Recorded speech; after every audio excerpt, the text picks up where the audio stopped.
नमस्कार। दूरदर्शन खबरां 'ਚ ਆਪ ਸਭ ਦਾ ਸਵਾਗਤ। ਮੈਂ ਹਾਂ ਜਤਿੰਦਰ ਸਿੰਘ। ਪਹਿਲਾਂ ਪੇਸ਼ ਨੇ ਚੋਣਵੀਆਂ ਖਬਰਾਂ। ਮੁੱਖ ਮੰਤਰੀ ਕੈਪਟਨ ਅਮਰਿੰਦਰ ਸਿੰਘ ਵੱਲੋਂ ਦੂਜੇ ਸੂਬਿਆਂ ਤੋਂ ਆਉਣ ਵਾਲਿਆਂ ਨੂੰ ਪਿੰਡ ਪੱਧਰ ਤੇ ਇਕਾਂਤਵਾਸ ਵਿੱਚ ਰੱਖਣ ਦੇ ਹੁਕਮ। ਪੁਲਿਸ ਤੇ ਜ਼ਿਲ੍ਹਾ ਪ੍ਰਸ਼ਾਸਨ ਨੂੰ ਬੰਦਿਸ਼ਾਂ ਦੀ ਸਖਤੀ ਨਾਲ ਪਾਲਣਾ ਕਰਨ ਲਈ ਕਿਹਾ।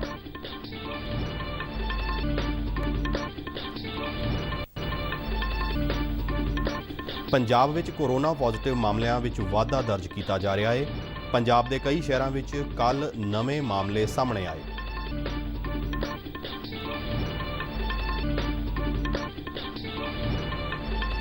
ਲਾਕਡਾਊਨ ਤੋਂ ਬਾਅਦ ਪੰਜਾਬ ਦੇ ਕਈ ਸ਼ਹਿਰਾਂ ਵਿੱਚ ਅੱਜ ਸਵੇਰੇ ਸ਼ਰਤਾਂ ਸਣੇ ਕਈ ਹਿੱਸਿਆਂ ਵਿੱਚ ਬਾਜ਼ਾਰ ਖੁੱਲ੍ਹੇ।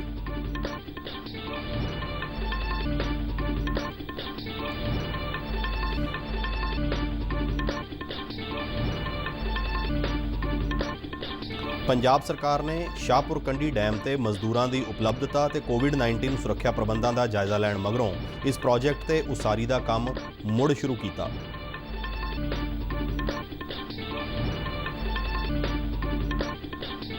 ਦੇਸ਼ ਭਰ ਵਿੱਚ ਕੋਵਿਡ-19 ਮਹਾਮਾਰੀ ਨੂੰ ਮਾਤ ਦੇ ਕੇ ਹੁਣ ਤੱਕ 8,899 ਵਿਅਕਤੀ ਸਿਹਤਯਾਬ ਹੋ ਕੇ ਹਸਪਤਾਲਾਂ ਤੋਂ ਘਰ ਪਰਤੇ।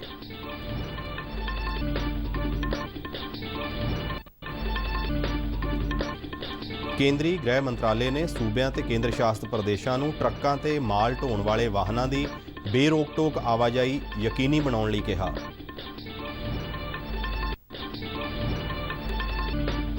ਦੂਰਦਰਸ਼ਨ ਵੱਲੋਂ ਦਿਖਾਏ ਜਾ ਰਹੇ ਲੜੀਵਾਰ ਰਮਾਇਣ ਦੇ 16 ਅਪ੍ਰੈਲ ਨੂੰ ਦਿਖਾਏ ਗਏ ਐਪੀਸੋਡ ਨੂੰ 7 ਕਰੋੜ 70 ਲੱਖ ਲੋਕਾਂ ਨੇ ਦੇਖਿਆ। ਤੇ ਹੁਣ ਖਬਰਾਂ ਵਿਸਥਾਰ ਨਾਲ। ਪੰਜਾਬ ਦੇ ਵੱਖ-ਵੱਖ ਜ਼ਿਲ੍ਹਿਆਂ ਦੇ ਡਿਪਟੀ ਕਮਿਸ਼ਨਰਾਂ ਵੱਲੋਂ ਹਾਲ ਦੇ ਦਿਨਾਂ ਵਿੱਚ ਦੂਜੇ ਸੂਬਿਆਂ ਤੋਂ ਕੋਵਿਡ-19 ਪ੍ਰਭਾਵਿਤ ਮਰੀਜ਼ਾਂ ਦੇ ਪੰਜਾਬ ਵਿੱਚ ਆਉਣ ਬਾਰੇ ਡੂੰਘੀ ਚਿੰਤਾ ਜ਼ਾਹਰ ਕਰਨ ਤੋਂ ਬਾਅਦ ਮੁੱਖ ਮੰਤਰੀ ਕੈਪਟਨ ਅਮਰਿੰਦਰ ਸਿੰਘ ਨੇ ਹੋਰਨਾਂ ਸੂਬਿਆਂ ਤੋਂ ਆਉਣ ਵਾਲਿਆਂ ਨੂੰ ਪਿੰਡ ਪੱਧਰ ਤੇ ਇਕਾਂਤਵਾਸ ਵਜੋਂ ਐਲਾਨੀਆਂ ਇਮਾਰਤਾਂ ਵਿੱਚ ਰੱਖਣ ਦੇ ਹੁਕਮ ਦਿੱਤੇ ਨੇ। ਸਾਰੇ ਜ਼ਿਲ੍ਹਿਆਂ ਦੇ ਡਿਪਟੀ ਕਮਿਸ਼ਨਰਾਂ ਅਤੇ ਪੁਲਿਸ ਮੁਖੀਆਂ ਨਾਲ ਹੋਈ ਵੀਡੀਓ ਕਾਨਫਰੰਸਿੰਗ ਦੌਰਾਨ ਮੁੱਖ ਮੰਤਰੀ ਨੇ ਸਪਸ਼ਟ ਕੀਤਾ ਕਿ ਬਾਹਰ ਤੋਂ ਆਉਣ ਵਾਲੇ ਹਰੇਕ ਵਿਅਕਤੀ ਨੂੰ 21 ਦਿਨ ਦਾ ਇਕਾਂਤਵਾਸ ਸਮਾਂ ਪੂਰਾ ਹੋਣ ਤੋਂ ਬਾਅਦ ਹੀ ਘਰ ਭੇਜਣ ਦੀ ਇਜਾਜ਼ਤ ਦਿੱਤੀ ਜਾਵੇ। ਉਨ੍ਹਾਂ ਕੋਰੋਨਾ ਵਾਇਰਸ ਨੂੰ ਅੱਗੇ ਫੈਲਣ ਤੋਂ ਰੋਕਣ ਲਈ ਸੁਝਾਅ ਦਿੱਤਾ ਕਿ ਜਿੱਥੋਂ ਤੱਕ ਸੰਭਵ ਹੋਵੇ ਇਹਨਾਂ ਵਿਅਕਤੀਆਂ ਵਿੱਚੋਂ ਕੋਰੋਨਾ ਪੋਜ਼ਿਟਿਵ ਅਤੇ ਨੈਗੇਟਿਵ ਪਾਏ ਜਾਣ ਵਾਲੇ ਵਿਅਕਤੀਆਂ ਨੂੰ ਵੱਖੋ-ਵੱਖਰੀਆਂ ਇਮਾਰਤਾਂ ਵਿੱਚ ਰੱਖਿਆ ਜਾਵੇ। ਉਨ੍ਹਾਂ ਪੁਲਿਸ ਅਤੇ ਜ਼ਿਲ੍ਹਾ ਪ੍ਰਸ਼ਾਸਨ ਨੂੰ ਬੰਦਿਸ਼ਾਂ ਦੀ ਸਖਤੀ ਨਾਲ ਪਾਲਣਾ ਕਰਨ ਲਈ ਕਿਹਾ। ਇਸ ਤੋਂ ਇਲਾਵਾ ਸਰਹੱਦਾਂ ਤੇ ਕਿਸੇ ਵੀ ਤਰ੍ਹਾਂ ਦੀ ਛੋਟ ਨਾ ਦੇਣ ਦੀ ਹਦਾਇਤ ਦਿੱਤੀ। Managing it very well, every district has risen to the occasion, every SSP has risen to this occasion, and our DCs सारे ऊपर पहुंच के they have really you have got a grip of your districts on this issue, and I'm happy. Sometimes these things in the initial stages nobody has seen it before, so nobody could anticipate what was going to happen, but luckily it's been under control. Let us be clear about one thing. I hope I am wrong, but I think this is not going to be the end. We are going to have this going on for a long time to come. People are talking about July, August or September peaking or that sort of period. So we have to be prepared at all times that this is likely to happen. The more we control it now, the less our problem for the future.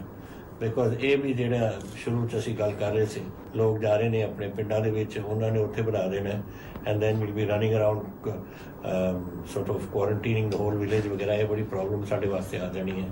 Unfortunately ਆਪਣੇ ਪੰਜਾਬੀ ਹੁਣ ਜਿਹੜੇ ਆਉਣਾ ਚਾਹੁੰਦੇ ਨੇ they are our people and we have to take them back, but unfortunately ਉਹ ਜਿੱਥੇ ਵੀ ਰਹਿੰਦੇ ਨੇ ਉਹ ਸਟੇਟਾਂ ਦੇ ਵਿੱਚ ਉੱਥੇ ਬੜੀ ਫੈਲੀ ਹੋਈ ਹੈ। ਰਾਜਸਥਾਨ 'ਚ ਬੜੀ ਫੈਲੀ ਹੋਈ ਹੈ, Maharashtra in a terrible state, and ਇੱਧਰ ਆਪਣੇ ਲੋਕ ਉੱਥੋਂ ਬੜੇ ਆ ਰਹੇ ਨੇ। So we have to be prepared for this future, ਕਿਉਂਕਿ ਜਿਹੜਾ ਆਉਣਾ ਚਾਹੁੰਦਾ ਹੈ ਉਹ ਸਾਡਾ ਬੰਦਾ, we are going to open our doors for them, we can't stop them, ਉਹਨਾਂ ਦਾ ਘਰ ਹੈ, they can come. ਪੰਜਾਬ ਵਿੱਚ ਮਹਾਰਾਸ਼ਟਰ ਦੇ ਨਾਂਦੇੜ ਵਿਚਲੇ ਸ਼੍ਰੀ ਹਜ਼ੂਰ ਸਾਹਿਬ ਤੋਂ ਵਾਪਸ ਆ ਰਹੇ ਸ਼ਰਧਾਲੂਆਂ ਨੂੰ ਵੱਖ-ਵੱਖ ਥਾਵਾਂ ਤੇ ਇਕਾਂਤਵਾਸ ਕਰਨ ਦੇ ਨਾਲ-ਨਾਲ ਕੋਰੋਨਾ ਵਾਇਰਸ ਦਾ ਪਤਾ ਲਗਾਉਣ ਲਈ ਉਹਨਾਂ ਦੀ ਜਾਂਚ ਕੀਤੀ ਜਾ ਰਹੀ ਹੈ। ਏਜੰਸੀ ਖਬਰਾਂ ਮੁਤਾਬਕ ਕੱਲ੍ਹ ਸ਼ਾਮ ਤੱਕ ਕੋਰੋਨਾ ਵਾਇਰਸ ਦੇ 105 ਨਵੇਂ ਮਾਮਲੇ ਸਾਹਮਣੇ ਆਉਣ ਨਾਲ ਪੰਜਾਬ ਵਿੱਚ ਇਹ ਗਿਣਤੀ ਵੱਧ ਕੇ 480 ਤੱਕ ਪਹੁੰਚ ਗਈ ਹੈ। ਪੰਜਾਬ ਦੇ ਸਿਹਤ ਮਹਿਕਮੇ ਵੱਲੋਂ ਜਾਰੀ ਕੀਤੇ ਗਏ ਅਧਿਕਾਰਿਤ ਬੁਲੇਟਿਨ ਮੁਤਾਬਕ ਕੱਲ੍ਹ ਸਭ ਤੋਂ ਵੱਧ 34 ਮਾਮਲੇ ਲੁਧਿਆਣਾ ਵਿੱਚ ਦਰਜ ਕੀਤੇ ਗਏ। ਅੰਮ੍ਰਿਤਸਰ ਵਿੱਚ 28, ਮੋਹਾਲੀ ਵਿੱਚ 13, ਤਰਨਤਾਰਨ ਵਿੱਚ 7, ਕਪੂਰਥਲਾ ਵਿੱਚ 6, ਜਲੰਧਰ, ਗੁਰਦਾਸਪੁਰ ਤੇ ਮੁਕਤਸਰ ਵਿੱਚ 3-3, ਰੋਪੜ ਅਤੇ ਸੰਗਰੂਰ ਵਿੱਚ 2-2, ਪਟਿਆਲਾ, ਸ਼ਹੀਦ ਭਗਤ ਸਿੰਘ ਨਗਰ, ਮੋਗਾ ਅਤੇ ਫਿਰੋਜ਼ਪੁਰ ਜ਼ਿਲ੍ਹਿਆਂ ਵਿੱਚ 1-1 ਮਾਮਲਾ ਸਾਹਮਣੇ ਆਇਆ ਹੈ। ਕੋਵਿਡ-19 ਨਾਲ ਹੁਣ ਤੱਕ 20 ਮੌਤਾਂ ਹੋ ਚੁੱਕੀਆਂ ਨੇ, ਜਿਨ੍ਹਾਂ ਵਿੱਚੋਂ 4-4 ਮਰੀਜ਼ ਲੁਧਿਆਣਾ ਤੇ ਜਲੰਧਰ ਨਾਲ ਸੰਬੰਧਿਤ ਸਨ। ਮੁਹਾਲੀ ਤੇ ਅੰਮ੍ਰਿਤਸਰ ਵਿੱਚ 2-2 ਵਿਅਕਤੀਆਂ ਦੀ ਮੌਤ ਹੋਈ ਹੈ, ਜਦਕਿ ਪਠਾਨਕੋਟ, ਸ਼ਹੀਦ ਭਗਤ ਸਿੰਘ ਨਗਰ, ਹੁਸ਼ਿਆਰਪੁਰ, ਰੋਪੜ, ਬਰਨਾਲਾ, ਕਪੂਰਥਲਾ, ਗੁਰਦਾਸਪੁਰ ਅਤੇ ਪਟਿਆਲਾ ਜ਼ਿਲ੍ਹਿਆਂ ਵਿੱਚ ਇੱਕ-ਇੱਕ ਵਿਅਕਤੀ ਦੀ ਮੌਤ ਇਸ ਮਹਾਮਾਰੀ ਦੇ ਚੱਲਦਿਆਂ ਹੋਈ ਹੈ। ਜਲੰਧਰ ਜ਼ਿਲ੍ਹੇ ਵਿੱਚ ਕੋਰੋਨਾ ਵਾਇਰਸ ਦੀ ਪੁਸ਼ਟੀ ਵਾਲੇ ਕੇਸਾਂ ਦੀ ਗਿਣਤੀ 99 ਹੈ। ਮੁਹਾਲੀ ਵਿੱਚ ਹੁਣ ਤੱਕ ਅਜਿਹੇ 86 ਕੇਸ ਸਾਹਮਣੇ ਆਏ ਨੇ। ਪਟਿਆਲਾ ਵਿੱਚ 64, ਲੁਧਿਆਣਾ ਵਿੱਚ 63, ਅੰਮ੍ਰਿਤਸਰ ਵਿੱਚ 42, ਪਠਾਨਕੋਟ ਵਿੱਚ 25, ਸ਼ਹੀਦ ਭਗਤ ਸਿੰਘ ਨਗਰ ਵਿੱਚ 23, ਤਰਨਤਾਰਨ ਵਿੱਚ 14, ਮਾਨਸਾ ਵਿੱਚ 13, ਹੁਸ਼ਿਆਰਪੁਰ ਵਿੱਚ 11, ਕਪੂਰਥਲਾ ਵਿੱਚ 12, ਸੰਗਰੂਰ ਅਤੇ ਫਰੀਦਕੋਟ ਵਿੱਚ 6-6, ਮੋਗਾ ਅਤੇ ਰੋਪੜ ਵਿੱਚ 5-5, ਗੁਰਦਾਸਪੁਰ ਅਤੇ ਮੁਕਤਸਰ ਵਿੱਚ 4-4, ਫਤਿਹਗੜ੍ਹ ਸਾਹਿਬ, ਬਰਨਾਲਾ ਅਤੇ ਫਿਰੋਜ਼ਪੁਰ ਵਿੱਚ 2-2 ਮਾਮਲੇ ਦਰਜ ਕੀਤੇ ਗਏ ਨੇ।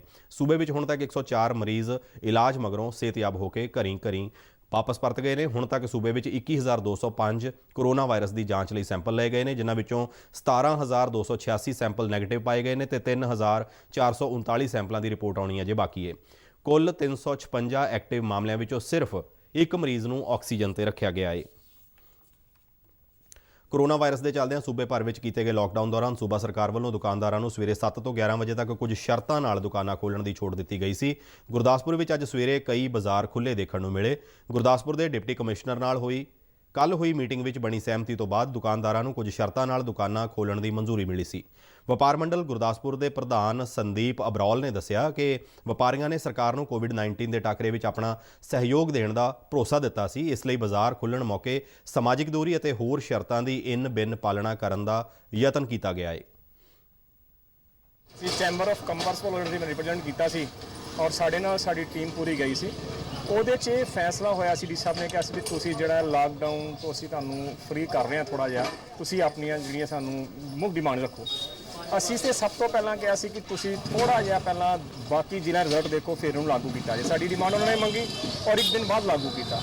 ਹੁਣ ਸਭ ਤੋਂ ਵੱਡਾ ਇਹ ਹੈਗਾ ਕਿ ਜਿਹੜੀਆਂ ਸਾਨੂੰ ਮੇਨ ਪ੍ਰੋਬਲਮਸ ਹੋਣੀਆਂ ਕਿ ਸਾਡਾ ਆਵਾਮ ਜਿਹੜੇ ਨੇ ਪਬਲਿਕ ਇੰਨੀ ਪ੍ਰਪੇਅਰ ਨਹੀਂ ਹੋ ਚੁੱਕੀ, ਕਿਉਂਕਿ ਉਹਦੇ 'ਚ ਥੋੜ੍ਹਾ ਜਿਹਾ ਇਹੋ ਹੀ ਮੈਸੇਜ ਜਾਂਦਾ ਹੈ ਕਿ ਲੋਕਾਂ ਦੇ ਵਿੱਚ ਅਜੇ ਜਾਗਰੂਕਤਾ ਨਹੀਂ ਆਈ।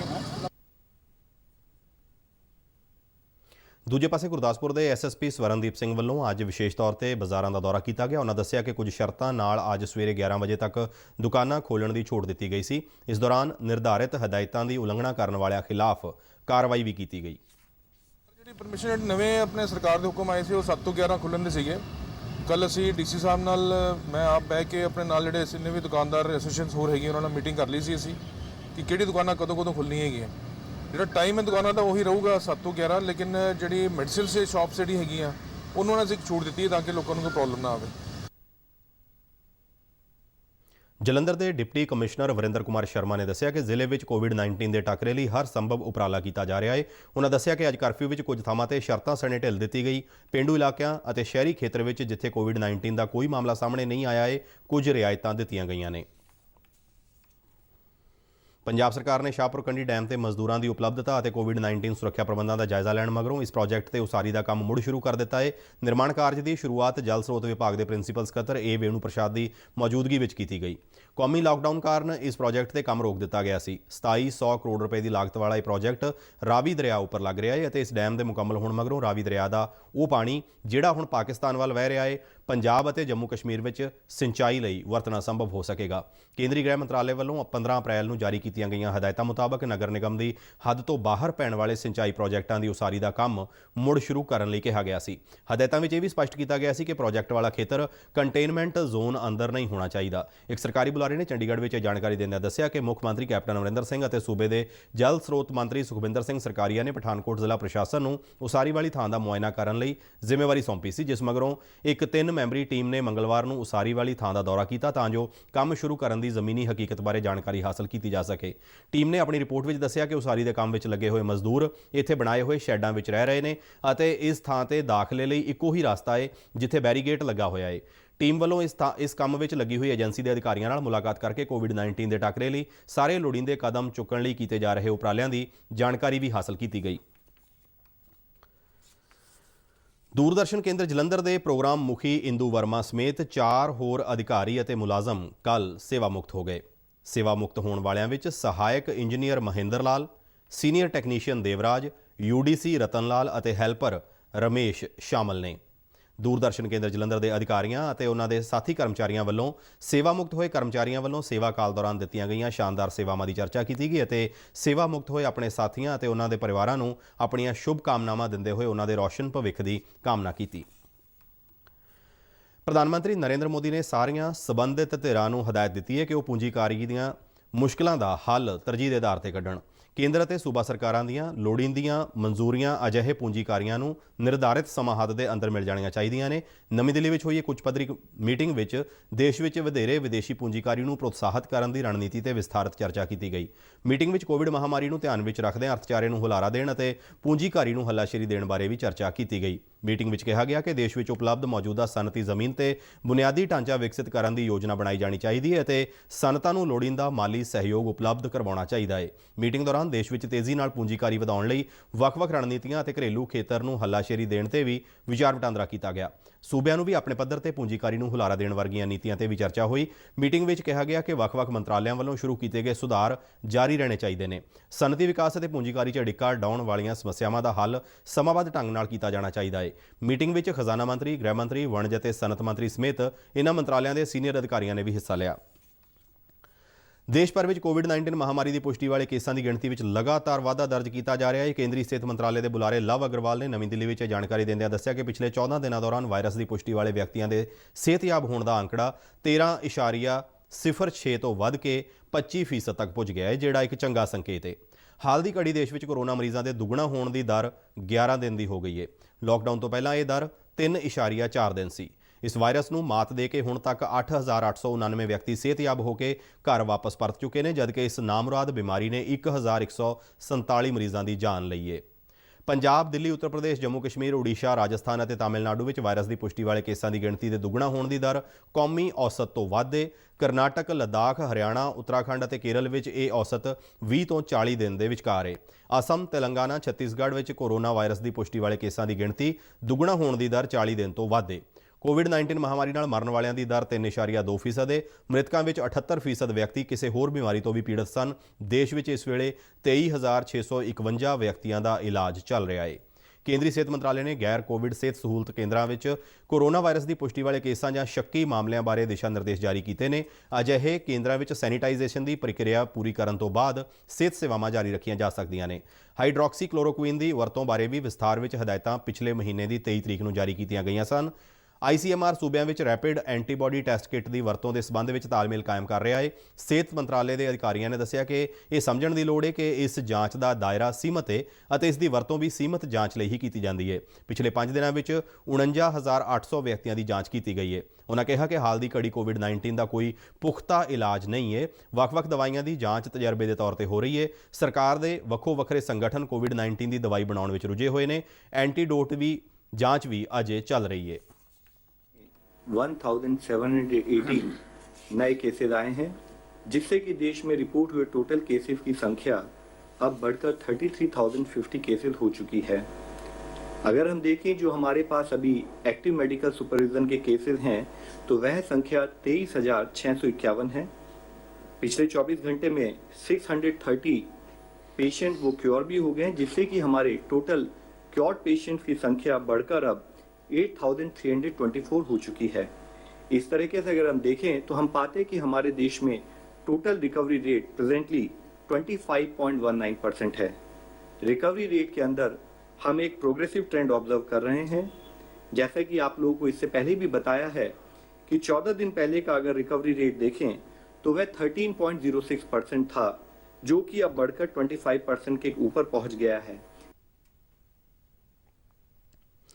ਗ੍ਰਹਿ ਮੰਤਰਾਲੇ ਨੇ ਸੂਬਿਆਂ ਅਤੇ ਕੇਂਦਰ ਸ਼ਾਸਤ ਪ੍ਰਦੇਸ਼ਾਂ ਨੂੰ ਟਰੱਕਾਂ ਅਤੇ ਮਾਲ ਢੋਣ ਵਾਲੇ ਵਾਹਨਾਂ ਦੀ ਬੇਰੋਕ ਆਵਾਜਾਈ ਯਕੀਨੀ ਬਣਾਉਣ ਲਈ ਕਿਹਾ ਹੈ। ਕੇਂਦਰੀ ਗ੍ਰਹਿ ਸਕੱਤਰ ਅਜੇ ਭੱਲਾ ਨੇ ਇਸ ਸਬੰਧ ਵਿੱਚ ਸੂਬਿਆਂ ਦੇ ਮੁੱਖ ਸਕੱਤਰਾਂ ਨੂੰ ਵੀ ਇੱਕ ਚਿੱਠੀ ਲਿਖੀ ਹੈ। ਗ੍ਰਹਿ ਸਕੱਤਰ ਨੇ ਕਿਹਾ ਹੈ ਕਿ ਦੇਸ਼ ਵਿੱਚ ਵਸਤਾਂ ਅਤੇ ਸੇਵਾਵਾਂ ਦੀ ਸਪਲਾਈ ਯਕੀਨੀ ਬਣਾਉਣ ਲਈ ਇਹ ਜ਼ਰੂਰੀ ਹੈ। ਉਨ੍ਹਾਂ ਇਹ ਵੀ ਹਦਾਇਤ ਦਿੱਤੀ ਹੈ ਕਿ ਸਥਾਨਕ ਅਧਿਕਾਰੀ ਦੇਸ਼ ਭਰ ਵਿੱਚ ਅੰਤਰਰਾਜੀ ਸਰਹੱਦਾਂ ਤੇ ਟਰੱਕਾਂ ਰਾਹੀਂ ਮਾਲ ਢੋਣ ਵਾਲੇ ਵਾਹਨਾਂ ਤੋਂ ਆਉਣ ਜਾਣ ਵੇਲੇ ਵੱਖਰੇ ਤੌਰ ਤੇ ਪਾਸ ਨਾ ਮੰਗਣ। ਇਨ੍ਹਾਂ ਵਿੱਚ ਖਾਲੀ ਟਰੱਕ ਆਦਿ ਵੀ ਸ਼ਾਮਲ ਨੇ। ਗ੍ਰਹਿ ਮੰਤਰਾਲੇ ਨੇ 15 ਅਪ੍ਰੈਲ ਨੂੰ ਕੋਵਿਡ-19 ਨਾਲ ਲੜਨ ਲਈ ਲਾਕਡਾਊਨ ਉਪਾਵਾਂ ਬਾਰੇ ਨਵੇਂ ਦਿਸ਼ਾ ਨਿਰਦੇਸ਼ ਜਾਰੀ ਕੀਤੇ ਸਨ, ਜਿਨ੍ਹਾਂ ਵਿੱਚ ਸਪਸ਼ਟ ਤੌਰ ਤੇ ਇਹ ਕਿਹਾ ਗਿਆ ਸੀ ਕਿ ਮਾਲ ਦੀ ਢੋਆ ਢੁਆਈ ਲਈ ਟਰੱਕਾਂ ਤੇ ਹੋਰ ਮਾਲਵਾਹਕ ਵਾਹਨਾਂ ਨੂੰ ਦੇਸ਼ ਦੇ ਵੱਖੋ-ਵੱਖਰੇ ਹਿੱਸਿਆਂ ਵਿੱਚ ਬਿਨਾਂ ਕਿਸੇ ਰੋਕ-ਟੋਕ ਤੋਂ ਚੱਲਣ ਦੀ ਇਜਾਜ਼ਤ ਹੋਵੇਗੀ। ਇਹਨਾਂ ਦਿਸ਼ਾ ਨਿਰਦੇਸ਼ਾਂ ਦੀ ਪਾਲਣਾ ਯਕੀਨੀ ਬਣਾਉਣ ਲਈ ਗ੍ਰਹਿ ਮੰਤਰਾਲੇ ਨੇ ਸਾਰੇ ਸੂਬਿਆਂ ਤੇ ਕੇਂਦਰ ਸ਼ਾਸਤ ਪ੍ਰਦੇਸ਼ਾਂ ਨੂੰ ਇਹ ਯਕੀਨੀ ਬਣਾਉਣ ਲਈ ਕਿਹਾ ਸੀ ਕਿ ਜ਼ਿਲ੍ਹਾ ਅਧਿਕਾਰੀਆਂ ਤੇ ਫੀਲਡ ਏਜੰਸੀਆਂ ਨੂੰ ਲੋੜੀਂਦੀਆਂ ਹਦਾਇਤਾਂ ਬਾਰੇ ਸੁਚੇਤ ਕੀਤਾ ਜਾਵੇ ਤਾਂ ਜੋ ਜ਼ਮੀਨੀ ਪੱਧਰ ਉੱਤੇ ਕੋਈ ਅਸਪਸ਼ਟਤਾ ਨਾ ਹੋਵੇ, ਜਿਸ ਨਾਲ ਬਿਨਾਂ ਕਿਸੇ ਰੁਕਾਵਟ ਤੋਂ ਖਾਲੀ ਟਰੱਕਾਂ ਸਮੇਤ ਟਰੱਕਾਂ ਅਤੇ ਮਾਲਵਾਹਕ ਵਾਹਨਾਂ ਦੀ ਆਵਾਜਾਈ ਦੇਸ਼ ਦੇ ਵੱਖ-ਵੱਖ ਹਿੱਸਿਆਂ ਵਿੱਚ ਹੋ ਸਕੇ। ਭਾਰਤੀ ਡਾਕਟਰੀ ਖੋਜ ਕਾਉਂਸਲ ਨੇ ਕਿਹਾ ਹੈ ਕਿ ਦੇਸ਼ ਵਿੱਚ ਹੁਣ ਤੱਕ ਕੋਵਿਡ-19 ਦੇ 8,30,201 ਨਮੂਨਿਆਂ ਦੀ ਜਾਂਚ ਕੀਤੀ ਗਈ ਹੈ। ਇਹ ਜਾਂਚ ਵੱਖ-ਵੱਖ ਸਰਕਾਰੀ ਅਤੇ ਪ੍ਰਾਈਵੇਟ ਲੈਬੋਰਟਰੀਆਂ ਰਾਹੀਂ ਕੀਤੀ ਗਈ। ICMR ਦੇ ਇੱਕ ਬੁਲਾਰੇ ਨੇ ਨਵੀਂ ਦਿੱਲੀ ਵਿੱਚ ਇਹ ਜਾਣਕਾਰੀ ਦਿੰਦਿਆਂ ਦੱਸਿਆ ਕਿ ਕਾਉਂਸਲ ਵੱਲੋਂ ਕੋਵਿਡ-19 ਦੀ ਜਾਂਚ ਲਈ ਸਰਕਾਰੀ ਅਤੇ ਪ੍ਰਾਈਵੇਟ ਲੈਬੋਰਟਰੀਆਂ ਦੀ ਟੈਸਟਿੰਗ ਸਹੂਲਤ ਵਿੱਚ ਵਾਧਾ ਕੀਤਾ ਗਿਆ ਹੈ। ਉਨ੍ਹਾਂ ਦੱਸਿਆ ਕਿ 292 ਸਰਕਾਰੀ ਅਤੇ 97 ਪ੍ਰਾਈਵੇਟ ਲੈਬੋਰਟਰੀਆਂ ਨੂੰ ਕੋਵਿਡ-19 ਦੀ ਜਾਂਚ ਸੰਬੰਧੀ ਪ੍ਰਵਾਨਗੀ ਦਿੱਤੀ ਗਈ ਹੈ। ਕੋਵਿਡ-19 ਦੇ ਯੋਧਿਆਂ ਦੀ ਬਿਮਾਰੀ ਨਾਲ ਲੜਨ ਦੀ ਸਮਰੱਥਾ ਨੂੰ ਮਜ਼ਬੂਤ ਬਣਾਉਣ ਲਈ ਕੇਂਦਰੀ ਆਯੂਸ਼ ਮੰਤਰਾਲੇ ਨੇ ਇੱਕ ਵਿਸ਼ੇਸ਼ ਪ੍ਰੋਗਰਾਮ ਦੀ ਸ਼ੁਰੂਆਤ ਕੀਤੀ ਹੈ। ਇਸ ਪ੍ਰੋਗਰਾਮ ਤਹਿਤ ਦਵਾਈਆਂ ਦੀ ਇੱਕ ਕਿੱਟ ਤਿਆਰ ਕਰਕੇ ਪਹਿਲੇ ਪੜਾਅ ਤਹਿਤ ਦਿੱਲੀ ਪੁਲਿਸ ਦੇ ਸਾਰੇ ਕਰਮਚਾਰੀਆਂ ਨੂੰ ਵੰਡਣ ਦੇ ਯਤਨ ਕੀਤੇ ਜਾਣਗੇ। ਇਹ ਉਪਰਾਲਾ ਕੱਲ੍ਹ ਤੋਂ ਹੀ ਸ਼ੁਰੂ ਕੀਤਾ ਗਿਆ ਹੈ। ਦਿੱਲੀ ਪੁਲਿਸ ਦੇ ਨਵੇਂ ਪੁਲਿਸ ਹੈੱਡਕੁਆਰਟਰ ਵਿੱਚ ਕਰਵਾਏ ਗਏ ਇੱਕ ਸਮਾਗਮ ਦੌਰਾਨ ਸਮਾਜਿਕ ਦੂਰੀ ਦਾ ਖਿਆਲ ਰੱਖਦਿਆਂ ਇਸ ਮੁਹਿੰਮ ਨੂੰ ਲਾਂਚ ਕੀਤਾ ਗਿਆ। ਆਯੂਸ਼ ਮੰਤਰਾਲੇ ਦੇ ਸਕੱਤਰ ਡਾਕਟਰ ਰਾਜੇਸ਼ ਕਟੋਚਾ ਨੇ ਨਵੀਂ ਦਿੱਲੀ ਵਿੱਚ ਇਹ ਜਾਣਕਾਰੀ ਦਿੰਦਿਆਂ ਦੱਸਿਆ ਕਿ ਕੋਰੋਨਾ ਦੇ ਖਿਲਾਫ ਚੱਲ ਰਹੀ ਲੜਾਈ ਦੇ ਮੋਰਚੇ ਤੇ ਡਟੇ ਦਿੱਲੀ ਪੁਲਿਸ ਦੇ ਜਵਾਨਾਂ ਅਤੇ ਉਹਨਾਂ ਦੀ ਹੀ ਤਰ੍ਹਾਂ ਹੋਰ ਕੋਰੋਨਾ ਵਾਰੀਅਰਸ ਨੂੰ ਵਾਇਰਸ ਦੀ ਚਪੇਟ ਵਿੱਚ ਆਉਣ ਤੋਂ ਬਚਾਉਣ ਲਈ ਕੁਝ ਅਜਿਹੇ ਕਦਮ ਚੁੱਕੇ ਜਾਣੇ ਚਾਹੀਦੇ ਨੇ ਜਿਸ ਨਾਲ ਉਹਨਾਂ ਦੀ ਰੋਗਾਂ ਨਾਲ ਲੜਨ ਦੀ ਸਮਰੱਥਾ ਵਿੱਚ ਵਾਧਾ ਹੋ ਸਕੇ। ਇਸ ਤਹਿਤ ਇੱਕ ਕਿੱਟ ਵੰਡੀ ਜਾ ਰਹੀ ਹੈ ਜਿਸ ਵਿੱਚ ਆਯੁਰਵੇਦ ਨਾਲ ਸੰਬੰਧਿਤ ਅਜਿਹੀਆਂ ਵਸਤਾਂ ਦਿੱਤੀਆਂ ਜਾ ਰਹੀਆਂ ਨੇ ਜਿਸ ਨਾਲ ਇਮਿਊਨ ਸਿਸਟਮ ਨੂੰ ਮਜ਼ਬੂਤੀ ਮਿਲੇਗੀ। ਕੋਰੋਨਾ ਦੇ ਕਹਿਰ ਨੂੰ ਧਿਆਨ ਵਿੱਚ ਰੱਖਦਿਆਂ ਆਮ ਲੋਕਾਂ ਵਿੱਚ ਰੋਗਾਂ ਨਾਲ ਲੜਨ ਦੀ ਸਮਰੱਥਾ ਵਧਾਉਣ ਦੀ ਆਯੂਸ਼ ਮੰਤਰਾਲੇ ਨੇ ਪਹਿਲਾਂ ਹੀ ਦਿਸ਼ਾ ਨਿਰਦੇਸ਼ ਜਾਰੀ ਕਰਕੇ ਲੋਕਾਂ ਨੂੰ ਆਯੂਸ਼ ਕਾੜਾ ਪੀਣ ਦੀ ਸਲਾਹ ਦਿੱਤੀ ਹੈ। ਆਯੂਸ਼ ਮੰਤਰਾਲੇ ਨੇ ਕਿਹਾ ਹੈ ਕਿ ਇਲਾਜ ਤੋਂ ਵਧੀਆ ਉਸ ਦੀ ਰੋਕਥਾਮ ਹੈ, ਕਿਉਂ ਜੋ ਹੁਣ ਤੱਕ ਕੋਵਿਡ-19 ਦੇ ਲਈ ਕੋਈ ਦਵਾਈ ਉਪਲਬਧ ਨਹੀਂ ਹੈ ਤਾਂ ਇਹੀ ਚੰਗਾ ਹੋਵੇਗਾ ਇਹਤਿਆਤੀ ਕਦਮ ਚੁੱਕੇ ਜਾਣ ਜਿਹੜੇ ਇਸ ਵੇਲੇ ਸਾਡੇ ਸਰੀਰ ਵਿੱਚ ਬਿਮਾਰੀਆਂ ਨਾਲ ਲੜਨ ਦੀ ਸਮਰੱਥਾ ਨੂੰ ਮਜ਼ਬੂਤ ਬਣਾਉਣ। ਭਾਰਤ ਨੇ G20 ਮੁਲਕਾਂ ਨੂੰ ਕੋਵਿਡ-19 ਦੇ ਟਾਕਰੇ ਲਈ ਮਜ਼ਬੂਤ ਡਿਜੀਟਲ ਐਕਸ਼ਨ ਪਲਾਨ ਤਹਿਤ ਕੰਮ ਕਰਨ ਦਾ ਸੱਦਾ ਦਿੱਤਾ ਹੈ। ਸੰਚਾਰ, ਇਲੈਕਟ੍ਰੋਨਿਕ ਅਤੇ ਸੂਚਨਾ ਤਕਨਾਲੋਜੀ ਮੰਤਰੀ ਰਵੀ ਸ਼ੰਕਰ ਪ੍ਰਸਾਦ ਨੇ ਕਿਹਾ ਕਿ ਮੁਸ਼ਕਿਲ ਦੀ ਇਸ ਘੜੀ ਵਿੱਚ G20 ਦੇਸ਼ਾਂ ਦੀ ਜ਼ਿੰਮੇਵਾਰੀ ਹੋਰ ਵੱਧ ਗਈ ਹੈ। ਉਨ੍ਹਾਂ ਇਸ ਮਹਾਮਾਰੀ ਦੌਰਾਨ ਅਰਥਚਾਰਿਆਂ ਦੇ ਟਿਕਾਊਪਣ ਅਤੇ ਸਿਹਤਮੰਦ ਸਮਾਜ ਦੀ ਸਿਰਜਣਾ ਵਿੱਚ ਯੋਗਦਾਨ ਲਈ ਮਿਲ ਕੇ ਉਪਰਾਲੇ ਕਰਨ ਦੀ ਸਲਾਹ ਦਿੱਤੀ ਹੈ। G20 ਮੁਲਕਾਂ ਦੇ ਮੰਤਰੀਆਂ ਦੀ ਵੀਡੀਓ ਕਾਨਫਰੰਸਿੰਗ ਰਾਹੀਂ ਹੋਈ ਇੱਕ ਵਿਸ਼ੇਸ਼ ਮੀਟਿੰਗ ਦੌਰਾਨ ਬੋਲਦਿਆਂ ਉਨ੍ਹਾਂ ਕਿਹਾ ਕਿ ਇਸ ਮਹਾਮਾਰੀ ਦੇ ਟਾਕਰੇ ਲਈ ਕੌਮਾਂਤਰੀ ਪੱਧਰ ਤੇ ਸਾਰਿਆਂ ਨੂੰ ਆਪਣੀ ਜ਼ਿੰਮੇਵਾਰੀ ਨਿਭਾਉਣੀ ਚਾਹੀਦੀ ਹੈ। ਡਿਜੀਟਲ ਤਕਨਾਲੋਜੀ ਇਸ ਖੇਤਰ 'ਚ ਅਹਿਮ ਭੂਮਿਕਾ ਨਿਭਾ ਸਕਦੀ ਹੈ। ਕੇਂਦਰੀ ਮੰਤਰੀ ਨੇ ਭਾਰਤ ਵੱਲੋਂ ਕੋਵਿਡ-19 ਦੇ ਟਾਕਰੇ ਲਈ ਹੁਣ ਤੱਕ ਕੀਤੇ ਗਏ ਯਤਨਾਂ ਬਾਰੇ ਵੀ ਜਾਣਕਾਰੀ ਦਿੱਤੀ। ਉਨ੍ਹਾਂ ਕਿਹਾ ਕਿ ਕੋਵਿਡ-19 ਮਹਾਮਾਰੀ ਨਾਲ ਲੜੀ ਜਾ ਰਹੀ ਲੜਾਈ ਤੋਂ ਇਲਾਵਾ ਇਹ ਵੀ ਜ਼ਰੂਰੀ ਹੈ ਕਿ ਅਰਥਚਾਰਿਆਂ ਨੂੰ ਮਜ਼ਬੂਤ ਬਣਾਇਆ ਜਾਵੇ। ਉਨ੍ਹਾਂ ਡਿਜੀਟਲਾਈਜੇਸ਼ਨ ਦੇ ਅਗਲੇ ਗੇੜ ਬਾਰੇ ਚਰਚਾ ਕਰਦਿਆਂ ਦੱਸਿਆ ਕਿ ਇਸ ਦੀ ਵਰਤੋਂ ਜਨ ਜੀਵਨ ਨੂੰ ਸੁਖਾਲਾ ਬਣਾਉਣ, ਵੱਖ-ਵੱਖ ਖੇਤਰਾਂ ਵਿਚਾਲੇ ਪੁਲ ਦਾ ਕੰਮ ਕਰਨ, ਸਪਲਾਈ ਚੇਨ ਨੂੰ ਮਜ਼ਬੂਤ ਬਣਾਉਣ ਅਤੇ ਸਾਈਬਰ ਸੁਰੱਖਿਅਤ ਮੁਲਕ ਦੀ ਉਸਾਰੀ ਵਰਗੇ ਉਪਰਾਲਿਆਂ ਤੇ ਜ਼ੋਰ ਦਿੱਤਾ ਜਾਵੇਗਾ। ਦੂਰਦਰਸ਼ਨ ਵੱਲੋਂ ਲਾਕਡਾਊਨ ਦੇ ਦੌਰਾਨ ਸ਼ੁਰੂ ਕੀਤੇ ਗਏ ਪੌਰਾਣਿਕ ਕਥਾਵਾਂ ਤੇ ਆਧਾਰਿਤ ਬਣੇ ਲੜੀਵਾਰ ਰਾਮਾਇਣ ਨੂੰ ਦਰਸ਼ਕਾਂ ਦਾ ਭਾਰੀ ਹੁਲਾਰਾ ਮਿਲ ਰਿਹਾ ਹੈ। ਪ੍ਰਸਾਰ ਭਾਰਤੀ ਵੱਲੋਂ ਕੀਤੇ ਗਏ ਇੱਕ ਟਵੀਟ ਵਿੱਚ ਕਿਹਾ ਗਿਆ ਹੈ ਕਿ ਰਾਮਾਇਣ ਦੁਨੀਆ ਦਾ ਇਕਲੌਤਾ ਅਜਿਹਾ ਸ਼ੋਅ ਬਣ ਗਿਆ ਹੈ ਜਿਸ ਨੂੰ ਇੱਕ ਦਿਨ ਵਿੱਚ 7 ਕਰੋੜ 70 ਲੱਖ ਲੋਕਾਂ ਨੇ ਦੇਖਿਆ ਹੈ। ਰਾਮਾਇਣ ਦੇ 16 ਅਪ੍ਰੈਲ ਦੀ ਰਾਤ ਨੂੰ 9 ਵਜੇ ਦਿਖਾਏ ਗਏ ਐਪੀਸੋਡ ਨੂੰ ਇਹ ਮਾਣ ਹਾਸਲ ਹੋਇਆ ਹੈ। ਇਸ ਅੰਕੜੇ ਦੇ ਨਾਲ ਇਹ ਸ਼ੋਅ ਇੱਕ ਦਿਨ ਵਿੱਚ ਦੁਨੀਆ ਭਰ ਵਿੱਚ ਸਭ ਤੋਂ ਵੱਧ ਵੇਖਿਆ ਜਾਣ ਵਾਲਾ ਸ਼ੋਅ ਬਣ ਗਿਆ ਹੈ। ਇਸ ਲੜੀਵਾਰ ਦਾ ਮੁੜ ਪ੍ਰਸਾਰਨ ਦੂਰਦਰਸ਼ਨ ਦੇ ਕੌਮੀ ਨੈਟਵਰਕ ਤੇ 28 ਮਾਰਚ ਤੋਂ ਸ਼ੁਰੂ ਕੀਤਾ ਗਿਆ ਸੀ। ਇਸ ਦੇ ਨਾਲ ਹੀ ਸਾਡਾ ਖਬਰਾਂ ਦਾ ਬੁਲੇਟਿਨ ਸਮਾਪਤ ਹੁੰਦਾ ਹੈ। ਇਜਾਜ਼ਤ ਦਿਓ, ਨਮਸਕਾਰ।